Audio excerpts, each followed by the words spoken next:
나는 공정성 시비가 일 수 있기 때문에 나는 가지 않겠다. 네네네. 김용남하고는 달라.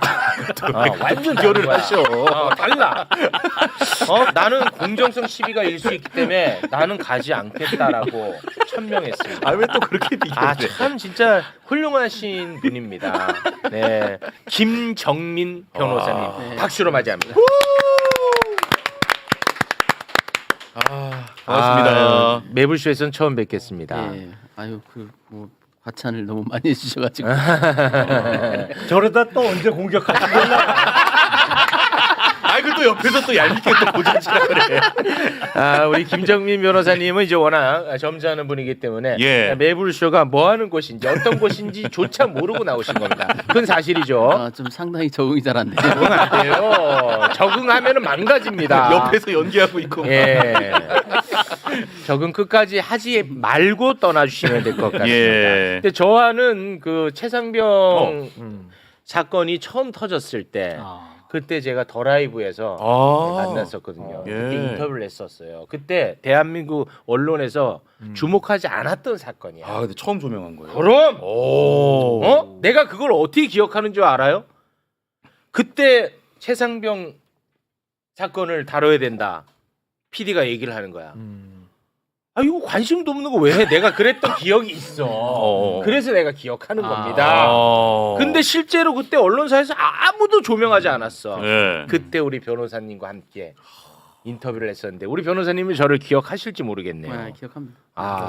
최근에 다시 돌려봤기 때문에 도라이브를 또 다시 보셨군요. 그때 사건이 많지 않은 관계로 아니 그때 그 좀 틀린 얘기가 좀 있던가요? 어떻던가요? 근데 다시 보니까 큰 줄기에서 큰 뭐 오류가 없고 놀라울 정도로 정확하다. 그 그렇습니까? 진단이나 뭐 당시에 추측했던 얘기들이. 네. 근데 이제 그 당시에는 대통령 얘기는 본격적으로 하진 않았지만 그게 좀 숨어 있는데 네. 대체적으로 정확했다. 네. 근데 참 돌이켜 보면 그 당시에 수없이 많은 의혹 제기들이 많았잖아요. 뭐 이 사건뿐만 아니라 지금 나오는 결과물들 봐요. 그때 그 의혹이 다 사실이야. 다 맞아. 다 사실이야. 네. 그때 뭐 음모론이다 뭐다 했던 애들 그렇죠. 지금은 또 자기들도 그 의혹 제기 한 사람들처럼 목에 핏대 세우고 소리 지릅니다. 내가 뭐라 그랬냐 맞잖아 어. 이러면서. 네, 뭐 그런 죄송합니다. 네. 갑자기 좀 짜증이 나서요. 네. 우리 그 최상병 특검이 이제 수사 막 시작을 했는데 여기에 우리 김정민 변호사도 합류해야 되는 거 아니냐라는 얘기가 나왔을 때 굉장히 선제적으로 나는 가지 않겠다. 공정성 시비가 있다라고 말씀을 하셨거든요. 예. 저는 그때 또 감동을 많이 받았는데 그때 상황을 잠깐 좀 말씀을 좀 해주시죠. 저는 생각도 안 했기 때문에 왜냐하면 이게 뭐 제가 고소 대리인인 셈인데 제가 고소하고 제가 수사한다는 게 좀 이상하잖아요. 그래서 저는 저를 특검부로 거론할 거라고는 상상도 못했어요. 네. 그래서 너무나 그냥 립 서비스겠지라는 정도로 생각. 너무나 당연한 얘기니까. 예. 제가 그걸 어떻게 갑니까? 그리고 말았던 건데 의외로 그게 그러니까 이제 지나놓고 보니까 네. 너무나 당연한 건데. 당연하지 않은 사람들이 많았던 거죠. 그렇게. 그런가요? 그게 좀 신선했다. 이런, 그렇습니까? 네. 그래서 저는 좀 의외인데 라는 생각이 좀 근데 들었어요. 저는 굉장히 무식하고 무지하게도 우리 변호사님이 합류하기를 바랐던 또 사람이거든요. 참 제가 무지하죠. 근데 이제 예. 저도 속 시원히 제가 밝히고 싶은 욕망이 왜 없겠습니까? 근데 옳은 길이라면 다른 사람도 똑같이 해줄 겁니다. 저는 그렇게 믿고 있어요. 제가 아니더라도 누구라도. 있잖아. 원래 이런 분이 진짜야. 예. 아주 어떻게 하면 공직자 갈까? 탑탑 노리고 그런 사람이랑 다르단 말이야. 이 찐이야, 찐. 나도 찐이야. 근데 솔직히 그 특검께서 여기저기 축하를 받는 두고 보자. 제가 봤거든요. 그날 이제 특검보 문제 때문에 저를 부르셔서 예. 제가 특검 사무실에 가서 저도 오랜만에 뵙는 거에서 한 3년 됐나 실제로 본 거는 전화만 가끔 했는데 근데 그 앉아서 계속 여기저기서 축하를 받는데 네. 솔직히 좀 부럽더라고요. 어. 그래서 야 사람의 욕심이라는 게 이런 거지. 야, 그러실 이게 수 참 있죠. 감투라는 게 이렇게 아. 놀랍구나. 그런 생각이 들더라고요. 방금 또- 그 얘기하실 때 김용남 전 의원님이 활짝 웃으셨어요. 하면서 아이고 그거는 이제 알았어. 아니 그 특검께서도 이명현 특검이 예, 제가 예. 이제 현직에서 잘 아는 분이라서 예. 네. 그 굉장히 카리스마도 있고 강단이 있는 분이었는데 막상 변호사 할 때는 왜 저렇게 좀 어떻게 보면 좀 초라하지 이런 느낌을 좀 받았어요. 아, 그랬습니까? 그런데 막상 특검으로 딱 임명되니까 아 사람이 달라 보여요? 그때 이제 전성기 때 모습이 나오더라고요. 아, 예전에 그 모습. 맞아요. 말투, 예. 행동이 이 전성기 때가 나와요. 야, 사람이라는 게 아 변호사님 좀 위험해 보입니다. 안돼 순수한 비율적으로 가겠습니다. 약간 지금 위험해 보여. 우리 매부쇼랑 잘 맞으시는 거 잘 맞으시네. 욕망 바로 드러내네. 간당간당하신 것 같은데. 간당간당합니다. 아니 근데 우리 김정민 변호사님께서 지난 2년 동안 너무 애를 많이 그럼. 현장에 아, 쓰셨는데 그럼요. 저는 굉장히 정말 대단하시다고 보는 게 그때가 정말 윤석열 정권의 피크거든요. 맞아. 이 권력으로 제일 그냥 무서울 때. 모든 일을 다 할 때인데 예. 그런 정치적인 사건에 들어와서 변호한다는 것도 굉장히 그건 어려운 일이에요. 변호사로서. 맞아요. 근데 네. 그 결단을 아, 하셨고 진짜, 네. 지금까지 이어오시는 거는 정말 네. 대단한 아니, 진짜 근데 박수 받아 마땅해. 그 겸 선포한 날은 잠깐 후회도 되더라고요. 아. 왜냐하면 내가 뭘 했지? 어쩌다가 나는 이렇게 결국 잡으러 올 같은 분위기였거든요. 아, 그렇죠. 잘 들었죠. 그래서 뭐 내가 그걸 예상한 것도 아닌데 왜 일이 이렇게 가지? 하는 생각이 좀 아 그럼요. 들더라고요. 왜냐하면 예. 저도 젊었을 때 제가 학생운동에도 안 나갔던 사람이에요. 아. 겁도 많고 아. 욕망도 있어서 그런데 나이 들어서 이게 뭐 더 정확해졌다 그럴까? 실무를 하다 보니까 이게 그 안 맞는 구석이 있구나 이 사람들하고 나하고. 그래요. 그래서 뭐 특별히 저항하거나 이런 게 아니고 그냥 내 일을 하고 있는데 저들은 나를 적으로 보는구나. 네네네. 그래서 수거 대상자가 결국 박정훈 대령도 수거 대상자 명단에 노상원 네. 수첩에 들어가 있거든요. 뭐 예. 그 이후에는 저였겠죠, 당연히. 아 당연하죠. 네, 그래서 야 이거 참 큰일 날 뻔했구나. 아, 변호사님 실례지만 앞에 5자예요? 아니면 6자예요? 50대시죠? 주민번호가? 50, 예. 네, 50대, 그렇습니다. 50대. 예, 예. 그 50 넘어서 민주투사되는 경우가 가끔 있어요. 두분 만나셨네. 아, 두분 만나셨어. 그 운동은 이제 학생 운동하거든. 노년 운동을 안 해요. 노년 운동. 오민씨. 아니 그러니까 시절이 우리를 이렇게 만드는 아. 거야. 아. 50 넘어서 민주투사가 돼 있더라니까 어느 네. 날 보니까. 늦게 만난 운동이라 더 뜨겁게 해요. 더 지금. 뜨거워졌습니다. 늦바람이 무서워요. 원래. 네. 자, 그러면 바로 한번 좀 본론으로 들어가 보겠습니다. 예. 최상병 특검 드디어 이제 수사가 시작됐는데 첫 소환의 대상은 임성근 해병대 사단장이었습니다. 네. 최상병 사망의 직접적 원인과 관련이 있는 사람입니다. 네. 특검에 출석하기 전부터 그런데 우리 국민들을 너무너무 열받게 했습니다. 최상병을 사망케 한 사람으로 저는 인식하고 있는데 이런 사람이 특검이 부른 이유가 자신의 면담 요청에 응답한 것이라고 답을 해요. 와, 나 진짜 너무너무 화가 나던데 그 장면 짧게 보고 오겠습니다.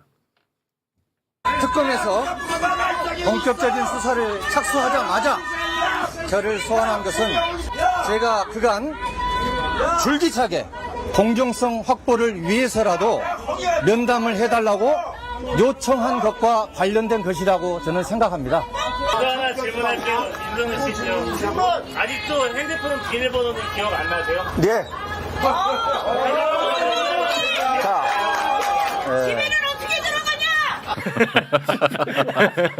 자, 참 뻔뻔하다 진짜. 아니 진짜 이 사람 진짜 경악을 금치 못하게 예. 만듭니다. 보면 볼수록 우리 변호사님은 더 고통스럽겠죠. 저도 처음에 인식과 많이 달라졌어요. 그 임성근 사단장에 대해서 알면 알수록 좀 실망스러운 와, 면이. 예. 진짜 예. 경악하게. 예, 이번에 이제 특검법 문제 때문에 제가 특검을 만났고요. 하도 그런 얘기 나오니까 제가 던진 말이거든요. 그럼 만나면 될 거 아니냐. 뭐 공정하게 기회를 줘라. 그랬는데 득달같이 그게 대단한 뭐라도 되는 양 공정성 카드를 꺼내들고. 맞습니다. 네. 예. 그러니까 이분이 자기가 도의적 책임은 있다고 얘기해요. 맞아요. 그러면 법적 책임과 도의적 책임이라는 게 칼로 딱 자를 수 있나요? 그렇잖아요. 네. 도의적 책임이라는 게 법적 책임과 완전히 달라질 수 없습니다. 그만큼 전체적으로 봐서 잘못한 사람은 분명해요. 그렇죠? 네. 그러면 반성하고 자중해야 되는 게 그렇죠. 국민 상식 아닙니까? 예. 이건 무슨 개선 장군도 아니고 맞아요. 뭐 대단한 가치를 실현하는 투사인 양 네. 뭐 나를 따르라. 맞아요. 뭐 이거거든요. 약간 억울한 면이 있어서 제가 조금 관심 깊게 봤어요. 근데 요지는 그거예요. 자기는 강물에 들어가거나 안 했다. 네. 그리고 작전 통제권이 내게 없었다. 맞아요. 그게 핵심인 것 같아요. 아무리 계속 더, 그 얘기를 하더라고요. 더 살펴보려 해도 네. 더가 없어. 네. 그거 국민들이 모릅니까? 어. 다 알고 있어요. 그렇습니다. 그렇지만 전체적으로 당신 책임이다라고 국민들이 대체적으로 보는 거 아닙니까? 그렇게 인식하고 있죠. 예. 그러면 반성하고 뭔가 자중하고 사법 절차에 그 적극적으로 그 협조하고 이런 모습을 보여야 되는데 엉뚱하게 지금 박정훈 대령을 그 타겟으로 해가지고 공격해 들어오고 예. 그래서 제가 그분하고 꽤 긴 문자를 나눈 적이 있다니까요. 그때 제가 그런 말했어요. 왜 도대체 임성근하고요. 예. 왜 도대체 박정훈 대령에게 공격을 하느냐? 박정훈 대령은 공무를 집행한 사람 아니냐? 차라리 나 같으면 내가 그 사단장님의 변호인이라면 난 이렇게 얘기하겠다. 그냥 박정훈도 좀 건드리지 마라. 내 무죄는 내가 알아서 풀 테니까. 저 사람도 공무를 집행하고 뭔가 그 사심 없이 일을 열심히 한 사람인데 이런 걸로 처벌하는 건 나도 반대다. 이랬더라면 훨씬 명분이 있었지 않느냐. 네. 근데 이제 와가지고는 법원에서 항소를 취하하면 군의 기강이 무너진다. 큰일 난다는 거예요. 네, 특검이 지금 취하하려고 네. 하니까. 이번 계엄에서 많은 군인들이 박정훈 대령을 통해서 그 교훈을 얻었다는 겁니다. 불법적인 명령은 함부로 따르면 안 된다. 자, 그래서 우리가 계엄을 막아냈지 않습니까? 이게 그분한테는 굉장히 가슴 아픈 일이 되는 것 같아요. 논리적으로 보면 박정훈을 만약에 이번 일로 항명으로 처벌했다면 그 전에 누가 그러면 위법한 명령에 대해서 쉽게 정하겠습니까? 예. 또 따라가서 시민들 잡아내고 또 그럼 계엄 뭐, 성공했겠죠. 성공했겠죠. 네. 그걸 바라는 거냐는 거예요. 너무 국민들 생각과 어긋나 있지 않나는 그렇습니다. 거예요. 야, 말씀 듣고 보니까 또 새삼스럽게 박정훈 대령이 얼마나 고마운지 몰라. 예. 마치 신이 있는 것처럼 계엄 전에 박정훈 대령이 있었던 거야. 야, 참 네. 새삼스럽게 다시 또 그게 이제 깨닫게 됩니다. 여러 그 분야에서의 노력이 응집된 거다. 저는 그렇게 뭐, 보는데요. 맞습니다. 예. 이게 계엄을 막아낸 게 여러 분야의 노력이 응집된 거다. 그런데 박정훈 대령의 기여도 분명히 있었던 거죠. 그리고 그렇습니다. 강렬하게 군인들한테 심어졌던 메시지가 있었던 거예요. 특히 네. 그걸 육사 출신들은 아직도 못 받아들이고 있는 거고요. 네. 그러나 비육사 출신들이 훨씬 빨리 이 부분을 흡수했던 것 같습니다. 맞습니다. 말하자면 위법한 명령에 함부로 내가 그 따랐다가 예. 역사의 죄인이 될 수 있다라는 것을 인식했다는 얘기죠. 그렇습니다. 그것이 이번에 행동으로 많이 보여졌던 거예요. 네. 그래서 국민의 안전이 보장되고 맞습니다. 지금 우리가 이런 세상을 또 다시 맞은 거 아닙니까? 네. 이게 그렇게 슬픈가요, 그분들은? 그러니까 정말 그래서 박정훈 대령을 항명으로 처벌해야만 군기강이 선다고요? 그래서 그렇게 확립된 군기강을 어디다 쓴다는 겁니까? 또 그 여의도에 또 군대 뿌리겠다고요? 네. 자, 헌법재판소 결정내에 이런 게 있습니다. 그 사이버 전쟁 뭐 이런 얘기들을 했잖아요. 이게 뭐 그런 얘기를 할 때 과연 그러면 여의도에 군대 뿌리면 그런 거를 막을 수 있냐는 거예요. 군대가 시민의 공간으로 올 이유가 없는 겁니다. 그렇습니다. 더군다나 정치의 공간 아닙니까? 여의도는 그럼요. 국민 주권이 실현되는 가장 대표적인 자리가 국회의원들이 법을 만드는 자리예요. 네. 그걸 군대를 동원해서 뭘 어쩌겠다는 겁니까? 법 못 만들게 하겠다는 거 아니에요? 네. 그거는 독재예요, 독재. 네. 그 대표 그래서 그 내란죄로 처벌되는 거고요. 그렇습니다. 그걸 군이 다시 한번 이 시대에 이용당했다는 거, 이 점을 아프게 생각을 해야지. 네. 왜 제대로 못했을까를 고민한다면 이건 우리가 믿고 있는 국군이 아니죠. 그렇습니다. 예. 구구절절 네, 다 그건 맞는 폭력배들입니다. 말씀입니다. 폭력. 맞습니다.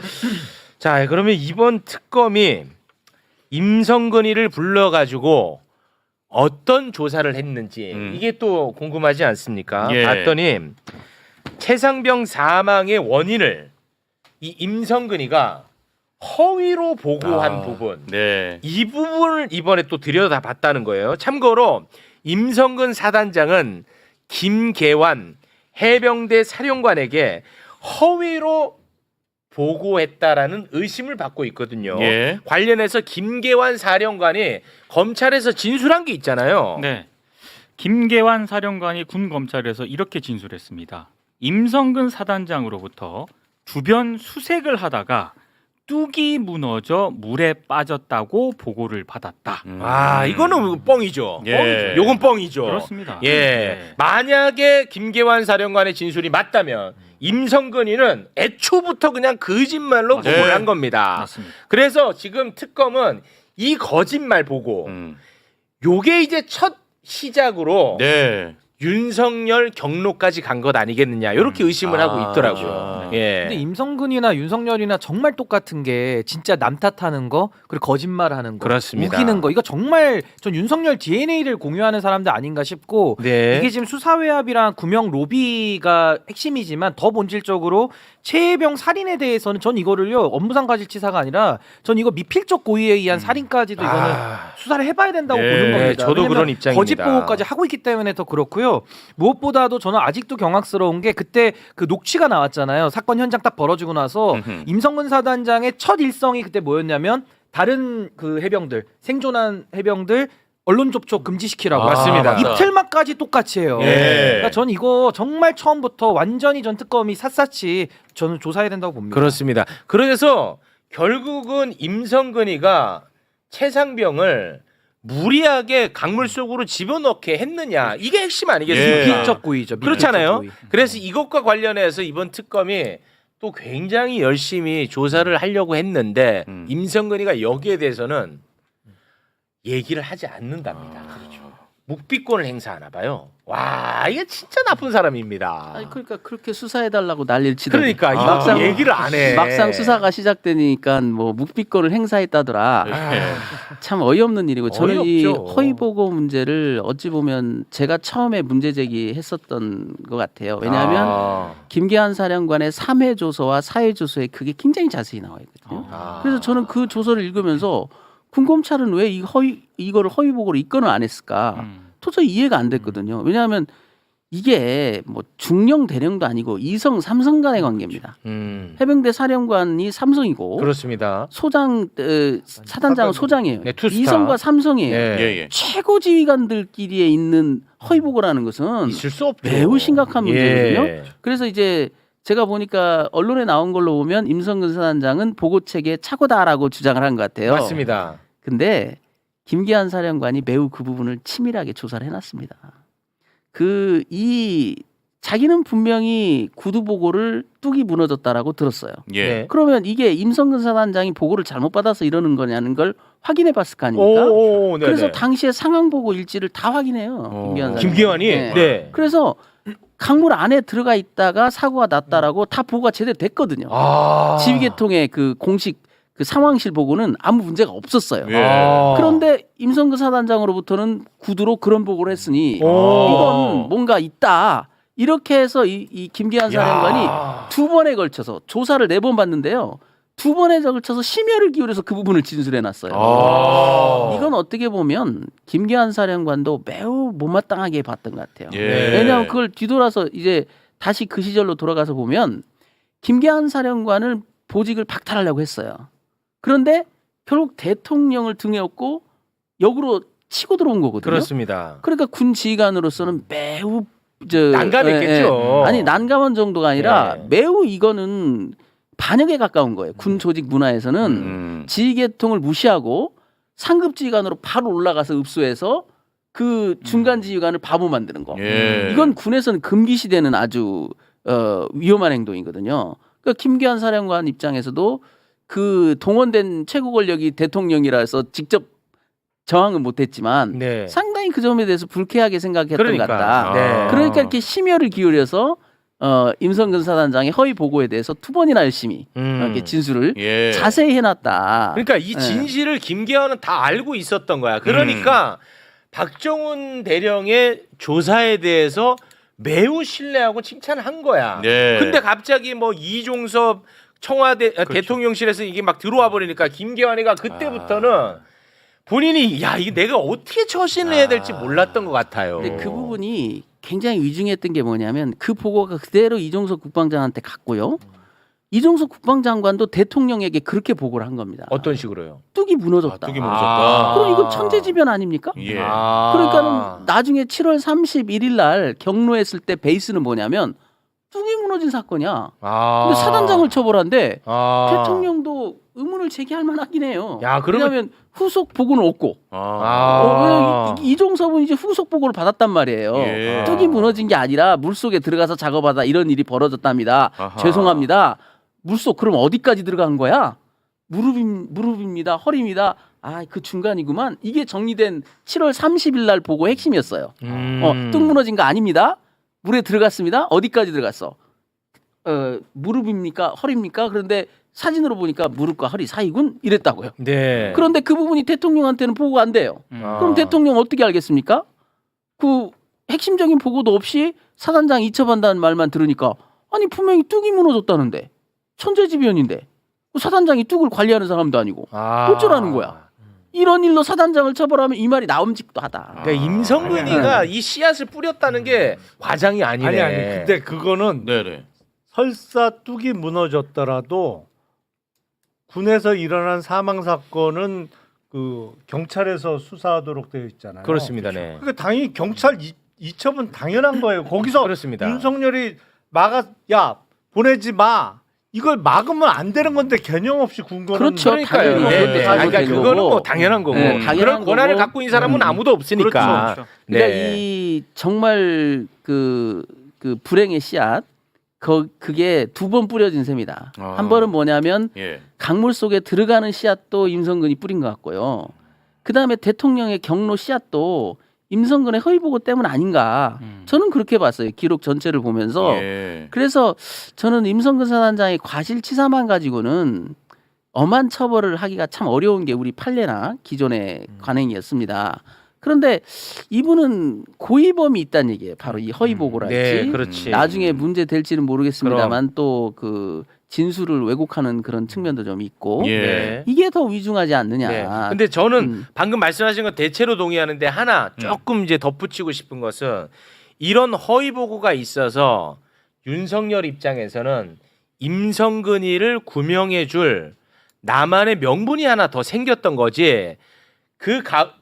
큰 맥락 속에서는 윤석열은 임성근이를 무조건 구명할 이유가 뭔가가 있었던 거예요.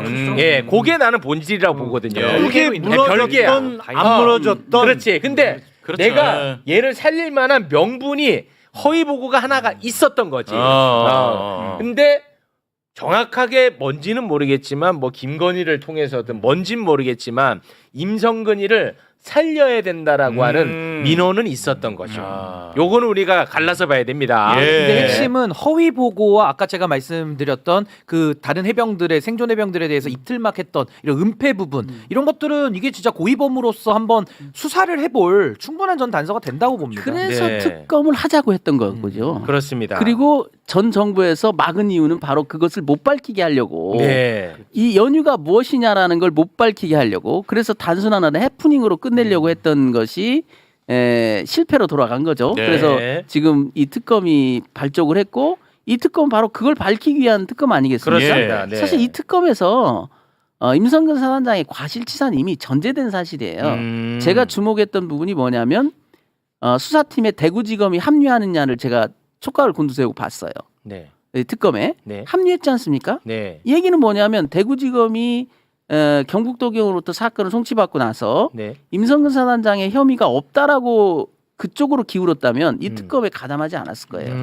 근데 이 특검에 제가 알기로는 굉장히 적극적으로 참여를 원했다는 거거든요. 네. 그건 뭐냐? 제가 볼 때는 검찰 단계에서도 압력이 있었지 않느냐. 네. 기소를 하려고 했는데 뭔가 외압을 받든 거 그렇지. 아니냐. 네. 그러니까 그 문제를 자기들이 자기 손해로 해결하고 싶어서 네. 합류를 원했던 거 아니냐. 그렇습니다. 그렇게 네. 저는 봐요. 그래서 대구지검이 합류하는 순간 기소는 불가피할 거다라고 네. 저는 봅니다. 이 가운데는 뭐 주진우 의원 자유롭지 못하고요. 예. 임종득 의원 그럼요. 자유롭지 못하고요. 네. 등등등 많습니다. 네. 그 점을 우리가 꼭 머릿속에 담아두면서 최상병 특검과 관련해서는 이 정도로 마무리를 짓도록 하겠습니다. 네. 처음으로 함께해 주셨는데 아주 사건을 잘 맥을 짚어주셔서 너무 감사하다는 말씀을 드리면서 여기서 인사를 나누겠습니다. 감사합니다. 김정민 변호사님 대단히 고맙습니다. 감사합니다.